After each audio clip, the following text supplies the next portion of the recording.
Bienvenue sur le podcast du site maghrebemergent.com, le média indépendant et apolitique qui reprend toutes les actualités du Maghreb au quotidien.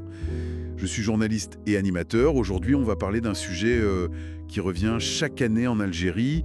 Comment on fait face à la chaleur, au soleil qui tape fort. C'est un vrai sujet pour tout le monde là-bas, hein, les habitants comme les touristes. Et avec nous pour en discuter, une spécialiste de la question. Bonjour. Bonjour. L'idée, c'est de s'appuyer sur l'article « Survivre à l'été algérien de Maghreb émergent » pour donner quelques astuces, quelques précautions pour rester en forme pendant l'été. Alors, l'article le dit bien, l'été algérien, c'est pas juste des vacances au soleil, ça demande de s'adapter vraiment. Pourquoi est-ce si important de prendre des précautions spécifiques d'après ce que dit l'article ? Oui, tout à fait. L'article explique que les températures très élevées et puis ce soleil intense avec un indice UV qui peut être très très fort, ça fatigue beaucoup l'organisme, plus qu'on ne le croit souvent. Les choses simples du quotidien deviennent plus dures et puis il y a de vrais risques pour la santé. Le coup de chaleur, les déshydratations, ça peut aller vite. Donc oui, l'article insiste sur le fait d'anticiper. D'accord, anticiper, c'est le mot-clé. Alors, si on commence par le b.a.-ba, l'hydratation. Qu'est-ce que l'article nous dit de précis là-dessus ? On sait qu'il faut boire, mais est-ce qu'il y a des erreurs à éviter ? Oui, alors l'article met en garde sur un point, ne pas attendre d'avoir soif. Ah. Oui, parce que la soif, c'est déjà un signe qu'on commence à manquer d'eau. Et avec la chaleur, on transpire beaucoup, donc on perd de l'eau très vite. L'idée, c'est de boire souvent, régulièrement, des petites quantités tout au long de la journée. D'accord. Et l'article pointe aussi une fausse bonne idée. Les sodas, les boissons très sucrées. On croit que ça rafraîchit, mais en fait, ça peut même faire perdre encore plus d'eau. C'est un peu paradoxal. Ah d'accord, je vois. Par contre, l'article mentionne une bonne astuce. Les fruits pleins d'eau. La pastèque, le melon, c'est très populaire là-bas l'été et c'est excellent pour compléter l'hydratation. D'accord. Pastèque, melon, c'est noté. Et pour le soleil lui-même, cette fois, la protection, qu'est-ce qu'on fait concrètement selon l'article ? Alors, la protection solaire. L'article en parle sous plusieurs aspects. D'abord, la crème solaire, bien sûr. Il faut un indice élevé, mais surtout large spectre. Ça veut dire qu'elle protège contre les UVA et les UVB. Les deux types de rayons. Voilà. Les UVA qui font vieillir la peau et les UVB qui donnent les coups de soleil. Ensuite, il y a les vêtements. L'article conseille des tissus légers, amples, le coton, le lin. Un peu comme dans les tenues traditionnelles, en fait. Ça couvre la peau, mais ça laisse l'air passer. Et les accessoires, chapeau, lunettes. Indispensable.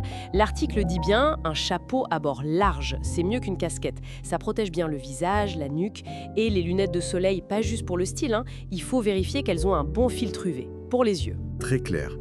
Au-delà de se protéger directement du soleil et de la chaleur, est-ce que l'article suggère aussi de changer un peu nos habitudes, nos activités ? Ah oui, complètement. Le conseil principal, c'est d'éviter de faire de gros efforts physiques quand il fait le plus chaud. En général, c'est entre midi et 16h, à peu près. La fameuse sieste, en quelque sorte. Un peu, oui. L'article rappelle que, traditionnellement, le rythme est souvent adapté comme ça. Pour le sport ou les travaux fatigants, mieux vaut viser tôt le matin ou alors en fin de journée, quand ça se rafraîcit. C'est du bon sens, mais c'est bien de le rappeler. Oui, parce que si on ne fait pas attention, le risque d'épuisement par la chaleur, il augmente vraiment beaucoup. Logique. Et imaginons qu'on ait passé la journée dehors, même en faisant attention. Est-ce qu'il y a des choses à faire après pour récupérer, apaiser la peau ? Oui, l'après-soleil, c'est une étape que l'article juge importante. Il recommande d'hydrater la peau après l'exposition, systématiquement. Même si on n'est pas rougère ? Même sans coup de soleil visible, oui. Juste pour calmer la sensation de chaud, éviter que la peau devienne sèche. Un simple lait hydratant, ça suffit. Ou alors l'article mentionne le gel d'aloe vera. C'est connu pour être très apaisant et on en trouve facilement. Et si on a quand même attrapé un coup de soleil ? Rougeur, voire pire. Alors là, l'article est très clair. D'abord, on arrête toute exposition au soleil. C'est fini pour la journée, voire plus. Ensuite, on boit énormément d'eau. Et on hydrate la zone brûlée, mais attention, avec des produits adaptés, pas trop gras.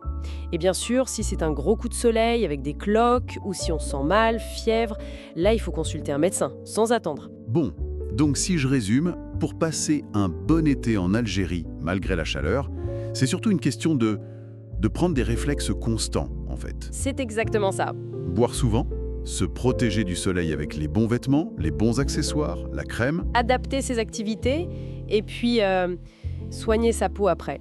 Tout à fait. L'idée, ce n'est pas de se cacher du soleil, mais de le respecter, de comprendre comment le corps réagit, comme l'explique bien l'article. C'est une approche préventive. Parfait. Donc pour récapituler rapidement les points essentiels de l'article « Survivre à l'été algérien », on pense à l'hydratation, on boit avant d'avoir soif, on choisit bien ses boissons, on se protège du soleil, crème large spectre, vêtements couvrants mais légers, chapeau, lunettes UV, on calme le jeu sur les activités aux heures chaudes. Et on n'oublie pas d'apaiser sa peau après. Voilà. Et peut-être une dernière idée à retenir, voir ces gestes pas comme des contraintes, mais plutôt comme un investissement pour se sentir bien, pour être en bonne santé tout l'été. C'est aussi une manière de mieux vivre ce climat particulier et d'en profiter quand même. Merci pour votre écoute et retrouvez plus d'actualités sur maghrebemergent.com.